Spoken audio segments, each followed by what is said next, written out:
Because they go, what the hell, you're only going to sell 5,000 copies anyways, call it whatever you want, you know? So, so I think that's, you know, that's, yeah, the titles. I'm very protective of my titles, and they've known that since the beginning. Tell me a little bit about the movie. If you had a happy experience with Mystic River, which Clint Eastwood has made, filmed it in October 2002, and it's going to come out in August of 2003? No, it'll be out October 3rd, 2003. Ah. And then it's one of 3 American films that's been accepted to the Cannes Film Festival next month. My sister's going to see it. She's told me how excited she is. She's a judge at Cannes. Wow, she gets to see it. I don't. I know. No, I'll actually see it a little. But it's wonderful. It is the exception that proves the rule. It has dispelled every fear I ever had. About having one of your books turned into film? film? And it'll never get this good again. I'm well aware of that. That was something that Sean Penn said to me. He said, you realize this will never get this good again.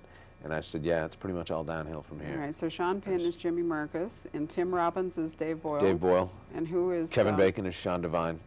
Bad cast. Oh, poor you. Yeah. Lawrence Fishburne is his partner, Whitey. Wow. Marsha Gay Harden as Celeste Boyle, Tim Robbins' wife, and Laura Linney, who was amazing, as Annabeth Marcus. And so Eastwood is directing, but he's not in it. He's directing. He's not in it at all. And the script was written by Brian Helgeland, who wrote L.A. Confidential, adapted L.A. Confidential, and he nailed it. He just absolutely... It was when I read the script that I just went, oh my goodness, we could really be off to the races on this. That was before Sean was cast or anybody else was cast.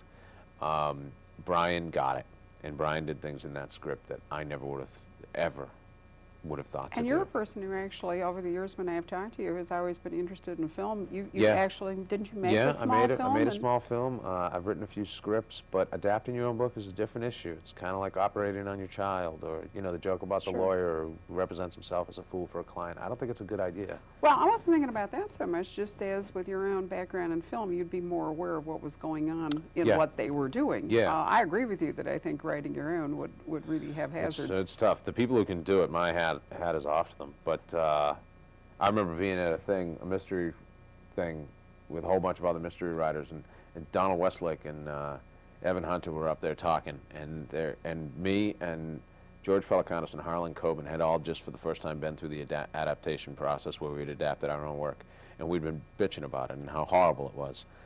And then we're sitting there, and somebody asked Westlake a question about one of his own novels, and he said, well, no, I adapted Jim Thompson, and I did this and that. And he said, only an idiot adapts his own novels. And the 3 of us just went, you know, like, where were you a year ago?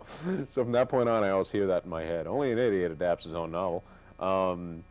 So Brian did this incredible transformation of the book to the page, keeping the spirit of the book, keeping extremely faithful, but at the same time, he turned in a lot of my prose and my themes into cinematic image.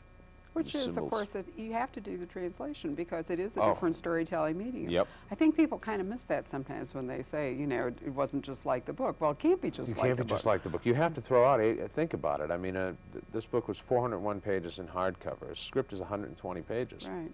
But you did say, and same thing I appreciated when I was reading about the whole bit about Mystic River, that one reason you liked Eastwood is that he not only has the clout, but the interest in letting it be as long as it needs to be. He doesn't have to, like, tie it up in 90 minutes. He can go for 2 hours and whatever if he wants to. Yeah, he has I also like Eastwood's, I think Eastwood has a very European or a very novelistic pacing.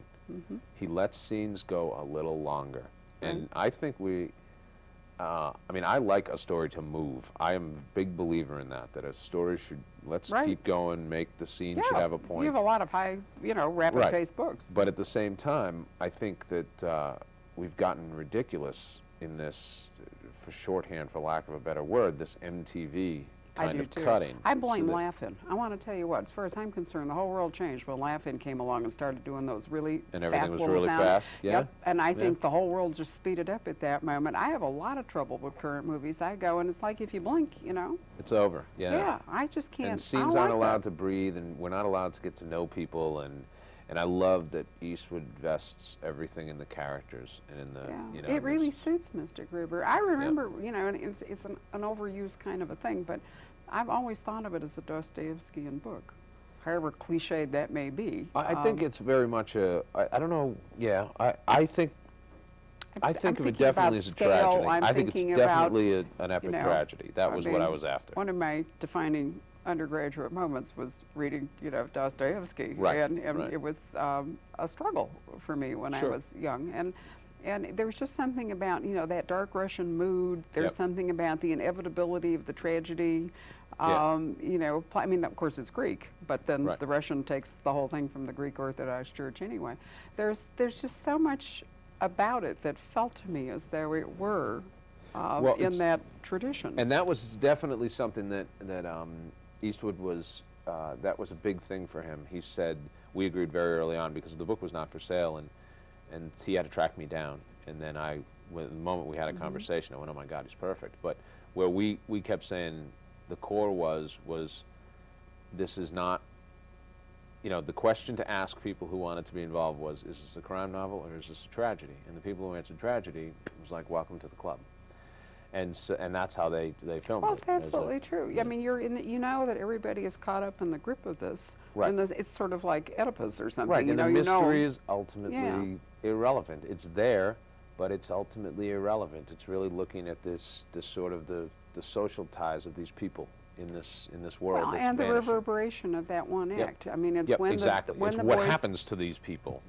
Yeah, because I mean, this the boys girl are was- fighting, girl and then the was- car stops. But before that, it's the Right. girl. You know, when you were reading about that girl's coming, the night. Yep. You just know that something tremendously tragic is going to flow from that, and that there's no escape from it. Right, right. I mean, I felt as though she were just caught in this kind of pincer, and it was never going to let her up. Yep, there's no, yeah. And then That's the tough. guys, come along, and there's the fight and the Yep. car, and you just know that the whole thing now is on a track, and that those events are going to reverberate all through the lives of these characters forever. Well, good. Yeah. And that's There why you I go. think of it as Yeah. Dostoevsky. And in a way, because it's a whole book, I think that it's much easier to think of it as a whole film. You don't have to wonder about, is there going to be a sequel? I mean, you might someday No. write something about some of those characters, but the three basic characters and the girl, more or less, are done. And there may be other people Right. in the book that you Yeah. could write about, or that community. I felt but- like their stories you were know, told. Although a Marcus- lot of people keep asking me for a sequel. Yeah, but you know what? But I mean, don't I never see it. wanted to know what happened to Scarlett when she went back to Tara. No. That's the point of the book. Yeah, is let's I'll end. go back to Right. Tara and think The about story- that and tomorrow. that's very hard to explain, I think, that a story is, to me, is about when a character figures out what he needs. Mhm. And it's over from that point on. It is done. That's all that matters. Character sets out. We don't need to know what happens to Rick at the end of Casablanca if he even survives World War II. Well, you don't want to know. I mean, the I point think part is, of that the point that- is he made that choice. Well, and you also get to, as the mood suits you, write your own endings, Yep. and you as the reader or the viewer can go away and redo it according to whatever needs you have at the moment. I mean, Yep. I think that's one of the great things about that. Yeah, I think so too. And I know anyway, the movie experience is definitely that they were exceedingly faithful. They got this cast from heaven. I got the director from heaven. Fabulous. And Now, what about Shutter Island? In many ways, I'm having trouble envisioning a movie from Shutter Island. well, it's already sold. Right. To Wolfgang Peterson. And the issue, I was really spoiled by the Clint Eastwood experience, and I said, okay, there you go. That's what I'm going to be from now on. If I can't get it the way I want it aesthetically, then I'll walk away. I don't need it. And so we had a list of 8 people, and Wolfgang Peterson was on that list, not so much because of Perfect Storm, but because of Das Boot. Because I wanted somebody it's the most claustrophobic movie ever made. And I tried to write one of the most claustrophobic books ever written. I wanted Shutter Island to just be a constant, Right. Well, closing sure. and closing. Right. And so then we got a call from Wolfgang Peterson. I got a call from him, and it's hilarious because he sounds just like Schwarzenegger. And so talking to him on the phone, all I could do was picture Schwarzenegger, and then you're thinking, no matter what he says, say yes.